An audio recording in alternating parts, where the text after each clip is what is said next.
Welcome to the NBA DFS build. I'm Kevin Roberts, joined with Taylor Smith. We're looking over today's 12-game slate, hopefully to help you put together the best lineups possible at DraftKings for the Wednesday, February 14th slate. Do us a favor and like this video if we help you out in any way. Also, consider subscribing to our channel, the DFS build, so you can get alerted to future videos just like this. This video is sponsored by DFS Hero, which has a versatile lineup optimizer and plenty of features that can help you get a takedown. Right now, you can get it with a 15% discount. Just hit the link below this video in the description to take advantage of that. As for today, we have a hefty 12-game slate. We'll hopefully get this under 30 minutes, but there's a lot to talk about. And also keep in mind that despite what we may say here, there could be injury news and lineup news that trickles in that makes it all irrelevant. But there's still value in breaking things down and pointing you to the plays that look good right now. So, all right, Taylor, let's jump into this. We have a pretty appealing game right off the bat with the Hawks and the Hornets. Atlanta is in Charlotte as 6.5-point road favorites. The important news to monitor for them, they have no viable bigs besides Bruno Fernando. Onyeka Okongwu and Clint Capella are both out. Everybody else appears to be in. So starting on that side, who do you like for the Hawks? Yeah, obviously Bruno Fernando is going to stand out. 3-6, likely to start with the two regular centers out. He's the only center left. He's going to have to play. I do think this game has a chance to go pretty small, so I don't think he's guaranteed like 30 or more minutes. But he is cheap enough and good enough per minute to still be a good play. Jalen Johnson's going to see a lot of minutes, presumably as the backup center too, and small ball center if they do go small with like Bogdanovic. Off the bench, I think he's pretty interesting at 7-3. There's not really a lot of ownership going to these other ancillary Hawks, Trae Young, DeJounte Murray, Sadiq Bey. They're all pretty low owned. Matchup's about as good as it gets, so I think it's a pretty interesting spot. Fernando might be the chalkiest player on the slate. I get it, but he's not the only thing that stands out here to me. No, I agree. I think just about everybody looks good. Everybody is viable. It is the Hornets after all. The Hawks push the pace and don't defend, so the game is very stackable as a whole. I'm not going to waste much time on everybody else, but I will say that if Fernando starts, he is a core play for me at 3.6K. I think you kind of alluded to that, but you are kind of noting the possible risk of this game going small. It's true. It could happen. The Hornets do tend to play Nick Richards 25 to 30 minutes, but if the Hawks take over here and just put – I don't know, Jalen Johnson or Sadiq Bey at the 5 and go really small, or DeAndre Hunter a little bit too. That could mess things up for us a little bit. But my guess is he does start, and with both those centers out, Bruno Fernando is a good place to begin this slate. But yeah, everybody looks good. Over on the Hornets side, I'd imagine it's pretty much the same because this game does have a good spread. The total is really, really nice, and the Hawks do not defend well. And honestly, the two guys that would be stopping anybody down low, not that Bruno can't, I guess, but those guys are a little bit more reliable. They're not in there. So on the other side of this, Taylor, who do you like for the Hornets? The one that stands out is Bridges for 8-8. Just the minutes are there every night. Match about as good as it gets. The Hawks are not going to really protect the paint, I don't think, very well. So he should pretty much do whatever he wants. And Trey Mann for 5K. He's gotten more expensive, but he's playing a big role for them. He's top 30 minutes in both games. He's going to get usage.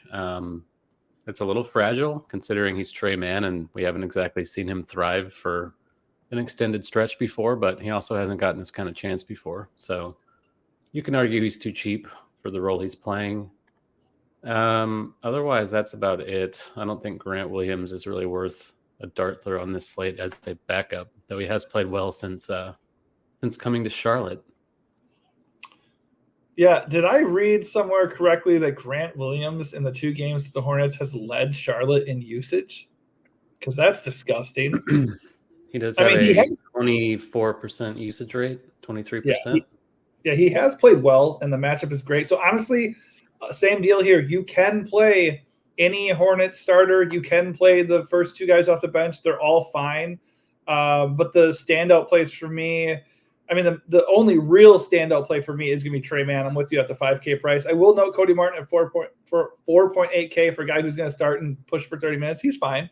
And then Brandon Miller is a little bit interesting. He hasn't been very good lately, but we know he has a ceiling. And at 7-1, he's going to carry absolutely no ownership. It's a pretty nice mid-range play considering the spot. Not really going to force my way to him or anything, but if I land on Brandon Miller as my last guy, I'm not that sad about it. All right, moving on. We got the Knicks and the Magic. Let's check out the odds here. The Knicks are 3.5-point dogs on the road in Orlando. This game has a disgusting 212 total, which isn't very good for DFS. These teams are pretty defensive-minded and play slow. So right away, we probably aren't gravitating here. However, some injury news could open things up on the New York side. Dante DiVincenzo is questionable. Isaiah Hartenstein is questionable. Bojan Bogdanovic is questionable. And then we are already without Julius Randle and OG Anunoby. So New York could be actually pretty thin here. How are you feeling about the Knicks? They could be thin. They're all kind of priced appropriately, though, by now. I think Achua, like if Hartenstein's out, could play 40 minutes again. I can see that. For 6'9", he looks decent. Maybe Alec Burks, like if DiVincenzo and Bogdanovic are out, I guess, but not dying to do that. 6'3" for Josh Hart is a little high, but minutes should be there. And then Brunson for 9'3". I just think it's a huge slate. This is not a good game environment. I'm going to spend money elsewhere at point guard. Yeah, I would 100% agree. I do think that if all the guys I mentioned that are questionable, if they're all out, then Precious at 6.9 with the guaranteed minutes does look pretty decent. And then, yeah, Alec Burks, pretty good value there, and even Josh Hart. They're definitely playable, but no priorities for me on the Knicks side at all. Let's remember, it is a terrible environment, and the Magic do defend well. On the other side, obviously, the Magic, you have Banchero leading the way with a 41-point projection. Nobody's garnering ownership here because it's a terrible spot. Are there any Magic that do stand out for you? Oh, I will note, by the way, that Markelle Fultz is out, and so is Gary Harris. Gary Harris maybe not moving the needle much here, but Fultz being out could. Gary Harris matters just because he, gets his cardio for however long he's out there every night. Cole Anthony for 3.7 is just really, really cheap, and without Fultz and without Harris, there are minutes to go around on the backcourt. I think he's going to play a bigger role. I think he's a standout value. There is a lot of value on the slate, so perhaps he's not going to be overwhelmingly chalky, but I do think he looks good even in a low total game. Suppose you can make a case for Isaac at 3.5 just because the minutes in general have been up a little lately, but not dying to do that, and the rest of the team looks like a fade. Yeah, Isaac was chalk value yesterday and got all of the 9 fantasy points, so I was happy to fade that. For the most part. Yeah, I'm with you. 4 or 5 for Suggs is okay, just because no Fultz opens up maybe some more minutes, but not a priority. And he won't be owned at all, so that's a little bit appealing. I mean, I'm with you and everybody else, I think, that Cole Anthony stands out at 3.7.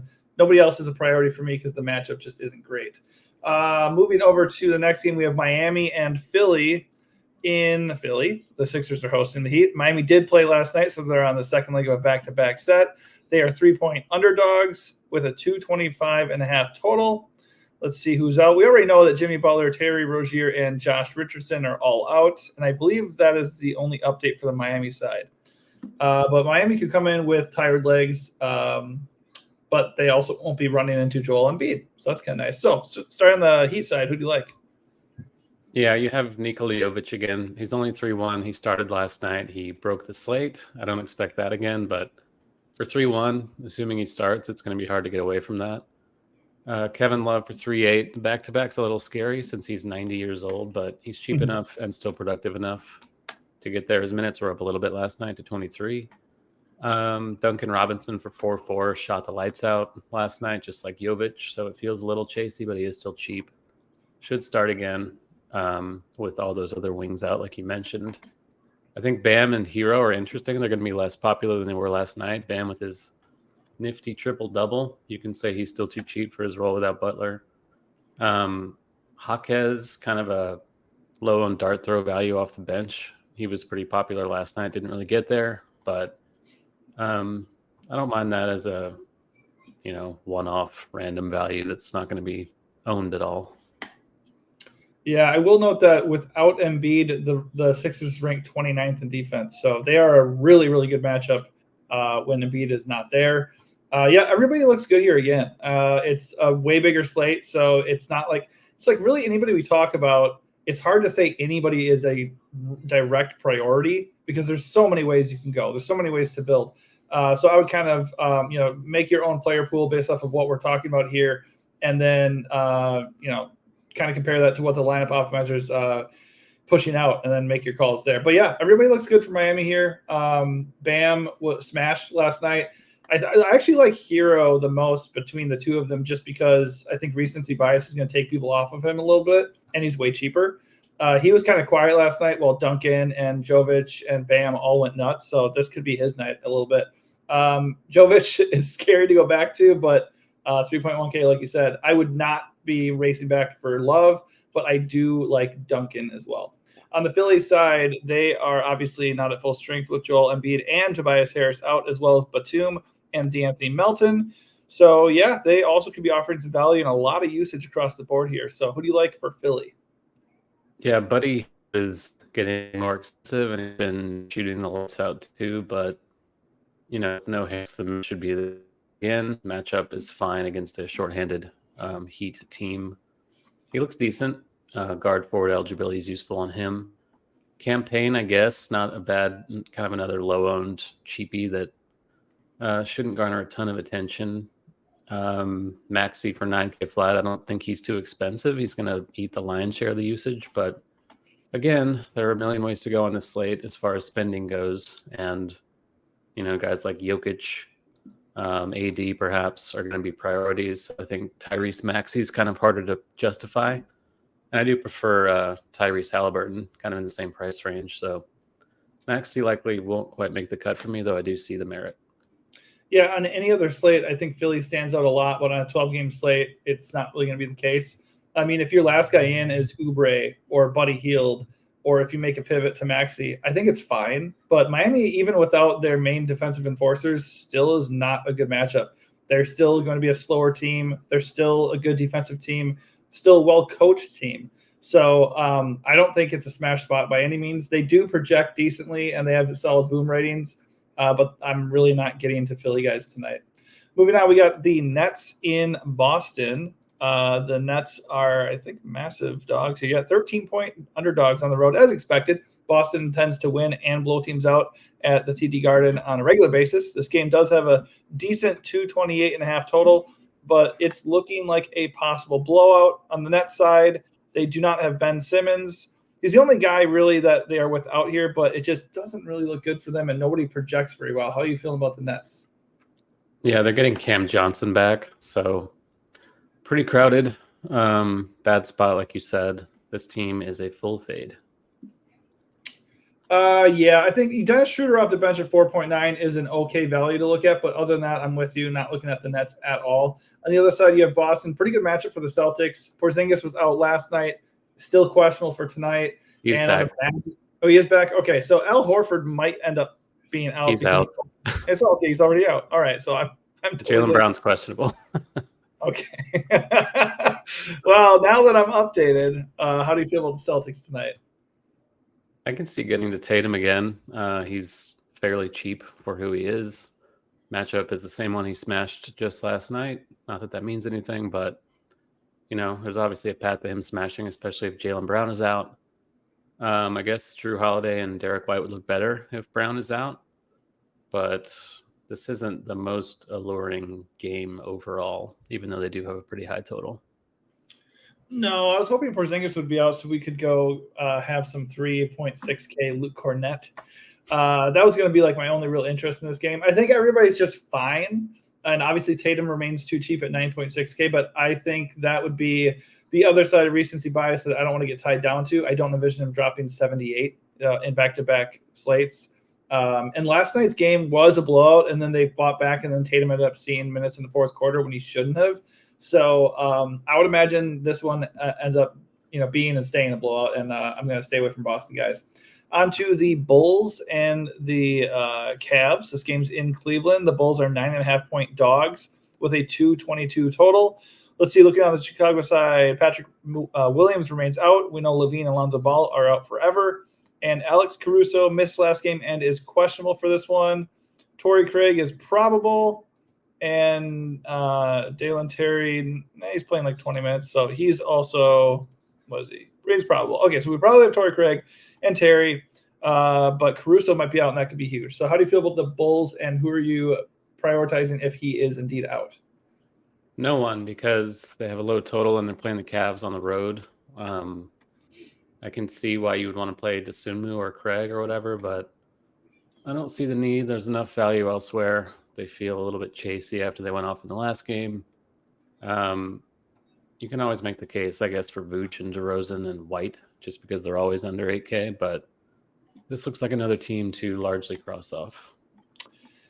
Yeah, I think that's a pretty easy call when it's tough spots like this, especially on the road. So I'm definitely not paying up for anybody in this spot, but I have no problem if I get to AO at that price and Torrey Craig at 3.7. I'll take another crack. Hey, we're looking at Lamar friggin' Stevens on this slate. So if we're actually going to eat chalky Stevens, we can look at Torrey Craig as an interesting pivot, I think. On the other side are the Cavs. They've obviously got the better matchup in this game. Cleveland is at full strength. Garland is questionable, though. So Darius Garland might miss this one, which could change how we feel about the Cavs. Donovan Mitchell is the guy crushing for them. He's basically putting up 50 fantasy points nightly. He's got a 20% boom rating. Evan Mobley being back kind of limits Jarrett Allen's ceiling. But with or without Garland, how are you feeling about Cleveland? I guess Garland missing would make LeVert look a little better. 5K is not bad either way, but it is a slow-paced game. Chicago is quite slow. Allen 7-1. It's coming down, but not quite enough. And center is just so loaded that it's really hard to make him kind of a core play on this slate. Mitchell, I guess you can make the same case for Tatum you can make for Mitchell, just kind of, a sub 10K flyer that's probably not going to be that popular. So the ceiling is there, but I think LeVert's the headliner if Garland is out. Yeah, I think on a slate where Jokic is pulling plus 40% ownership, you can absolutely start building the case that, it's tough to even start saying to fade Jokic in this spot, but you could say, hey, he doesn't get there, let's fade Jokic and go get guys like Tatum and Mitchell at no ownership, right? So that is something to consider. Moving on, we got the Pacers and Raptors in Toronto. Tyrese Halliburton is questionable. Miles Turner is questionable. And Benedict Mathurin is questionable. Jalen Smith is out. So obviously if Turner ends up missing, Isaiah Jackson at 3.7K will pop significantly and be one of the best value plays on the slate. News aside, how are you feeling about Indiana? Yeah, that's obviously the right take. I think he's playable either way at 3.7 with Smith out, just because he will get minutes, but obviously he's significantly more appealing if he's out. I think Halliburton looks really good. The minutes were up to 34 in the last game. Toronto's defense has fallen off a cliff. 8-9 is just cheap for Halliburton. He's over 1.5 points per minute on the season. And he's not going to get ownership. So I mentioned him before. I think he's one of the best kind of lower owned tournament plays on the slate. I plan to be over the field, which should not take too much. And I guess Turner 6'4" is not bad, but not dying to get there. His minutes are kind of shaky all the time. It's probably just Halliburton for me and Jackson if Turner's out. Yeah, let's not ignore Siakam and True Revenge here at 7.9K. He's not completely off off the table here for me. But I will note Tyrese Halliburton has a really nice projection and a 30% boom rating and is just too cheap if this guy's going to push for 35-plus minutes. So I agree. By the way, I did not mention this is a 4-point spread. Pacers are favored on the road. Very, very nice, 245 total. Injury news matters here, but, I'm with you. There is actually a good amount to like here, but Turner or Halliburton missing would be very, very big, and we would want to stay on top of that. On the other side are the Raptors, of course. I believe RJ Barrett is the only guy in doubt here. Yeah, RJ Barrett is questionable. So if he's out, that opens up a lot of usage for the other Raptors. How are you feeling about Toronto? Yeah, Scotty Barnes would be the main guy, especially if he's out 8-7. Too cheap. He would do a little bit of everything. He'd probably get more popular, but I think it's justified. He's playable if Barrett's in, but his usage is down with Barrett and quickly in, so prefer Barrett to be out. Trent, I guess you can say, is cheap, but he has a super low floor.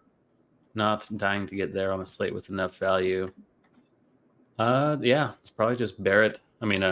Scotty Barnes for me. if Barrett is out.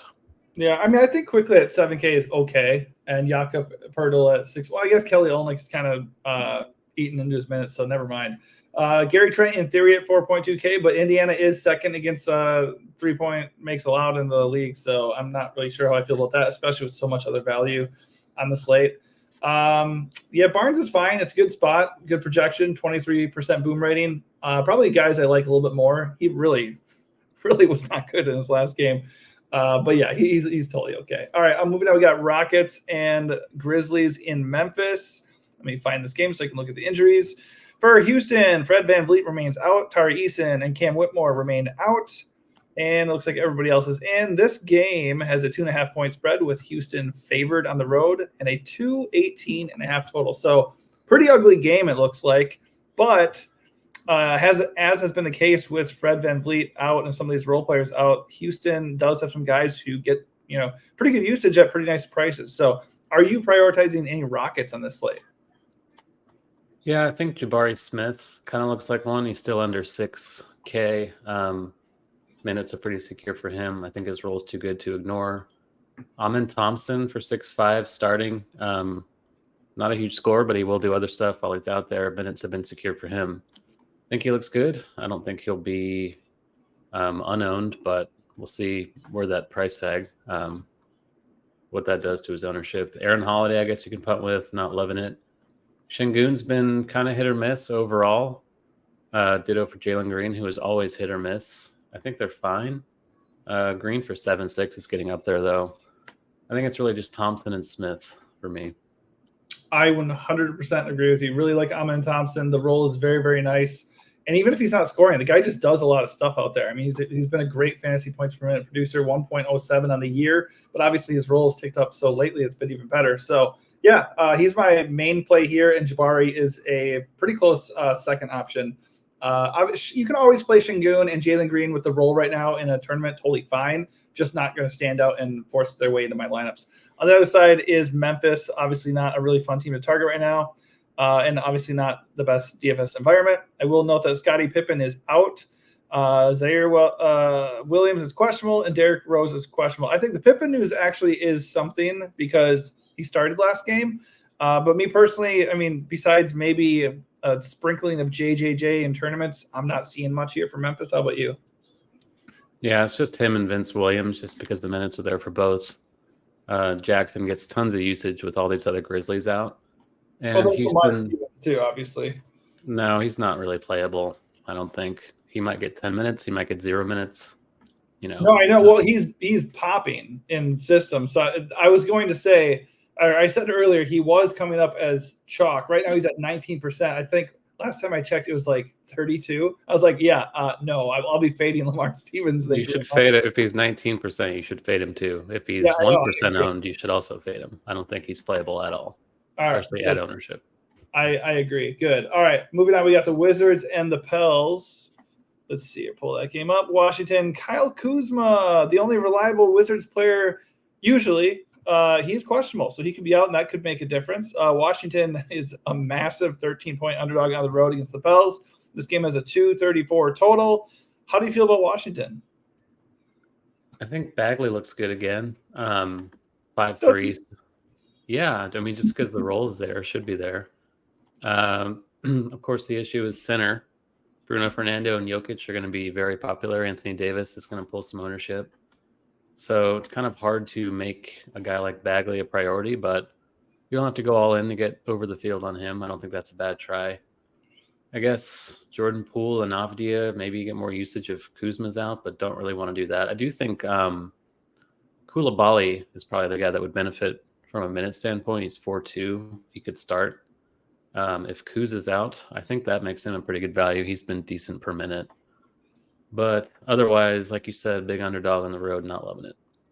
Yeah, I mean, the Pels JV down low, they're top 10 against centers in general, and Bagley is pretty inconsistent. I totally see it with the role and the salary. He did actually bounce back in his last game. 28 minutes, 36 fantasy points, and the game before that, they went small a ton, so it just screwed what looked like really good chalk. In a vacuum, I tend to like Bagley. He's a decent player, and he's a good price. I don't think it's a great matchup, and it's a really scary spread. And also Rashawn Holmes did eat 13 minutes despite foul trouble in the last game. So I'm wondering still if they're going to kind of, split those center minutes still like they were doing with when Gafford was there in the first place.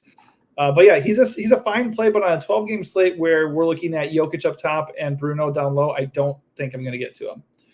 Over on the other side are the Pels. I believe Zion is questionable. Yes, he is. And Dyson Daniels is out. Cody Zeller also is questionable. I don't know if we really care about that. But always worth mentioning anybody who's on the injury report, I suppose. Obviously, if Zion is in at 7-6, he looks decent. But if he's out, that opens up a lot of usage for this team. Obviously, the Wizards are an amazing matchup. If this game stays close, Pels could be an underrated source of fantasy production here. How are you feeling about them? Yeah, I think Zion and Ingram look really good. Obviously, Ingram looks better with Zion out, but still playable either way. Matchup's excellent. Wizards get gouged by everyone, especially bigs. So maybe Zion can get more than like 3 rebounds tonight. We'll see. Herb Jones looks okay. 4-7, kind of another of those low-owned values that's capable of getting there for you. Could be a difference maker in an otherwise chalky build. Like, if you're eating the chalk everywhere and need something to get different, Herb Jones I don't think is a bad flyer at 4-7. Obviously, CJ looks better if Zion's out, but if Zion's in, not really dying to get there. And I think that pretty much wraps it up for them. Yeah, I mean the Wizards are dead last against big men, like you said. So it's definitely an appealing matchup. Zion would feast here, and at 7.6K, he is pretty interesting. We'll point out Larry Nance. If Larry Nance Jr. at 4K, if Zion is out, Larry Nance is not the worst punt in the world. Moving on here, we got Wemby on this slate. Basically, we have everybody on the slate, so of course we do. The Spurs are at full strength as we know them. If you really want me to get serious with it, we have is it Markieff Morris? Marcus Morris. Marcus Morris over here. Well, they are twins, damn it. They are both in the same game, too. That's funny. Okay, so yeah, Marcus Morris is out, and so is Charles Bassey. That does not actually matter at all. Wemby up top at 9.2K. He broke the slate last time. He was awesome with 78 fantasy points. He remains too cheap. So how do you feel about Wemby against the Mavs, and are you considering any other Spurs? I think Vassell is the only other one. 6-6, decent usage for him. He's not a core play, but if you're entering a bunch of lineups, I think he's worth keeping in the player pool. Wemby, obviously, don't need to explain that. Trey Jones, I guess, kind of a mid-range cheapie. And that'll do it, I think, for San Antonio. Yeah, I will say there is major blowout risk here. Did I mention the spread? Yeah, 11-point spread. Spurs are road dogs, 242.5 total. So if the game stays close, it projects very, very well. The thing about Wemby that people should know is he's projecting for no ownership. So with Jokic, with Luka, with a lot of other priorities, like with LeBron out, maybe Anthony Davis, if he's going overlooked, yeah, hammer Wemby. But I'm with you. I'm not really looking at any other Spurs. Obviously, on the other side, you have Luka up top at 12.1K. Well, I think he's got the second best projection in this slate. I think Jokic was at 70 last time I saw. But 64 is hard to bat an eye at. Jokic is carrying monster ownership, which has Luka coming in at sub 10%. I don't know if that sticks. The guy's a 34% boom rating, one of the best matchups on the slate. So I don't think you need much more of a sales pitch for Luka. But how are you feeling? Are you going to prioritize Luka here? And do you like any other Mavs? I don't think I'll prioritize him over Jokic, but I do think getting over the peel on him doesn't take much. And obviously he has just as much, if not more upside than anyone else on the slate. So San Antonio, like you said, good matchup. I guess Kyrie sub 9K looks fine, but same price as Halliburton. I much prefer Halliburton's spot. So yeah, the Mavs look like Luka, Kyrie, and not much else. Yep, I'm with you there. All right, moving on. The Kings played last night, and they play again tonight in Denver against the aforementioned Jokic. Trey Lyles is the only person on the injury report. He did not play last night. So how you feel about the Kings? There's not much standing out. I guess Monk is still affordable. Sabonis, of course, has upside for 10K flat, but he's another center only. That's a deep position with not much flexibility, so it'll be hard to get to him, I think. Keegan Murray, 5K flat. I don't think that's too much to pay, but can't play everyone. And Sacramento, Not the best total, not the best game environment, potential blowout. Not loving this either.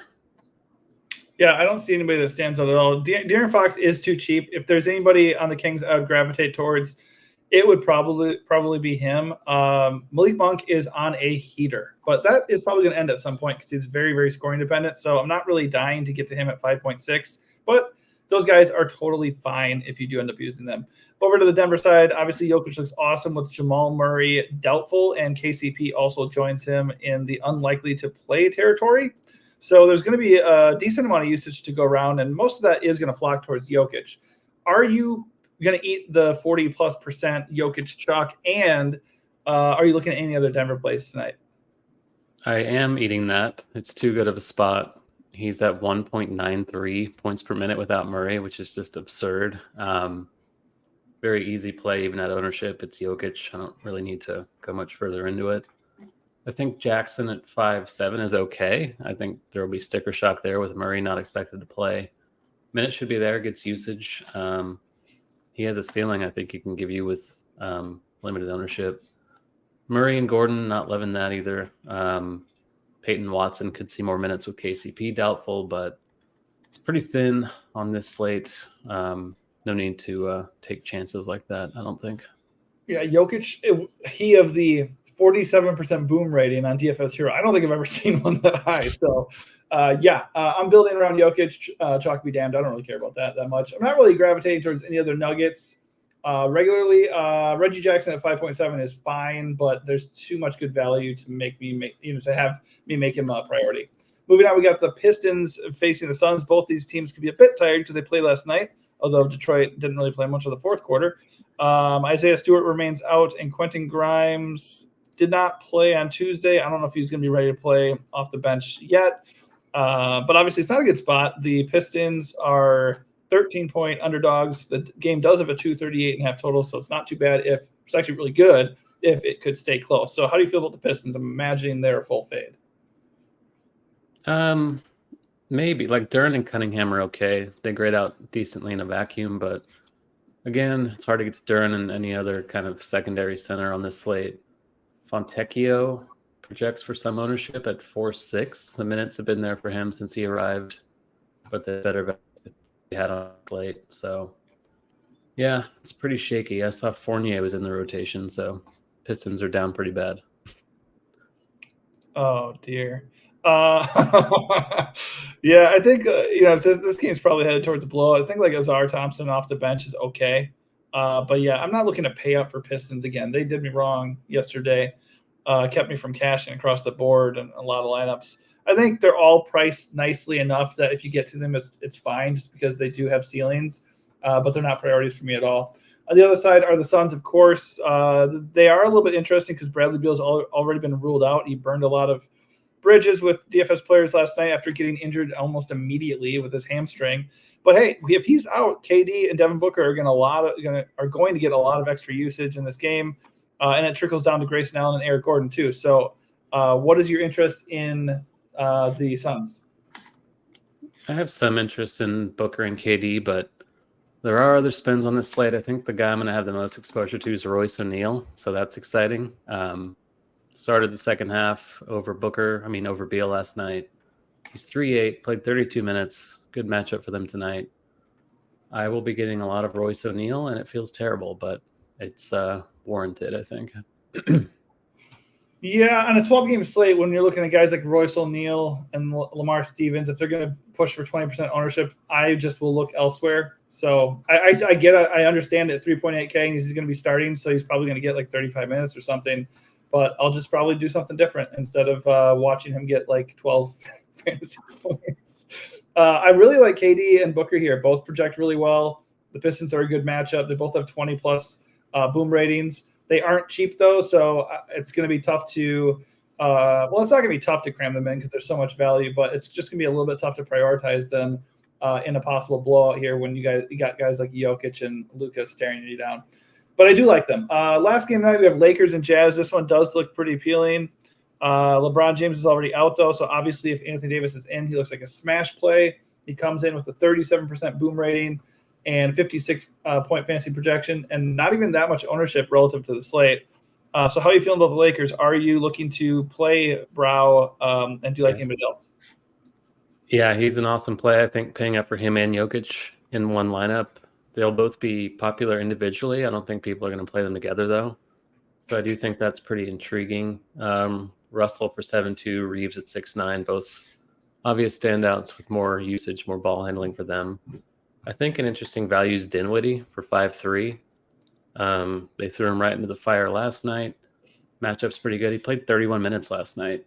Benefited from some blowout, but they will go with 3-guard lineups with this new look. They didn't sign him for nothing. So I think there is meat on the bone there. If he's going to go overlooked relative to other values, I think he's highly intriguing. Yeah, 3-guard lineups or not. Rui Hachimura looks pretty interesting to me too at 4.7K. He's gotten 21 plus minutes in each of his last 4 games, 24 plus fantasy points in each of his last 2 games. He does have a very low floor at times, but the guy can score and he's going to get minutes with LeBron out. So he's pretty interesting at 4.7K. But yeah, obviously Davis is a pretty close to a priority here, and he's going to be at 20% or lower for ownership. I like him quite a bit. Jazz are not a tough matchup at all. All right, on the other side, Utah to close out this slate. Who are you liking? Keontae George, minutes have been up lately. Walker Kessler's been starting since the deadline, so I think he's pretty good at 5K. And that's really it. They have a deep rotation, and there's so much else to like that Utah is not a standout team. Yeah, I will note that this game does have a 5.5-point spread and a 241 total. So with LeBron out, it should be a pretty close game and a pretty fun one to close out the slate. But yeah, across the board, a lot to consider, a lot to think about. I'm assuming with it only being 2:23 Central Time, we're going to get some news that impacts things a little bit. But before we go here, let's look at the ownership across the board, not just Utah. Let's look at the high ownership. Bruno is looking like good chalk as long as he starts. We both like Jokic. Is there anybody here in the top part of the Lamar Stevens? Yeah, Lamar Stevens. I'm with you on Lamar Stevens for sure. I don't understand that at all. I mean, he's cheap and he played 26 minutes in his last game. So yeah, I'm with you. No, I'm not playing Lamar Stevens, and I'm probably not playing Royce O'Neal either, but I get it. As far as boom ratings go, we got 2 guys. Bruno up there with Jokic. That's the legendary tier right there. Is there anybody or who else that we haven't talked about exclusively like Jokic, Bruno, and Davis are you looking to build around? That's going to be in a lot of your lineups. Halliburton. I mentioned Halliburton being a really good play at 8-9. Not sure how popular he'll be. Yeah, Trey Mann, I guess, is fine. He's going to be chalky. Cole Anthony, sub 4K is just really cheap for Cole Anthony. There's just a lot to like on the slate, and I don't think you need to tie yourself in with Bruno and Jokic together. Like, that's going to be the chalky build. So like I said, playing Jokic and AD together is a good way to get different a little bit without really going too far off the board. Like, Fernando looks good, but there's enough value to where I don't think you have to have him in 100% of your lineups. Yeah, fair point. All right, that does it for us. Pretty long video, but hey, 12 games going to 12 games. Am I right? All right, if we help you out in any way, please give this video a like and also consider subscribing to our channel so you can get alerted to future videos that will hopefully not push 40 minutes. All right, thanks for watching and good luck.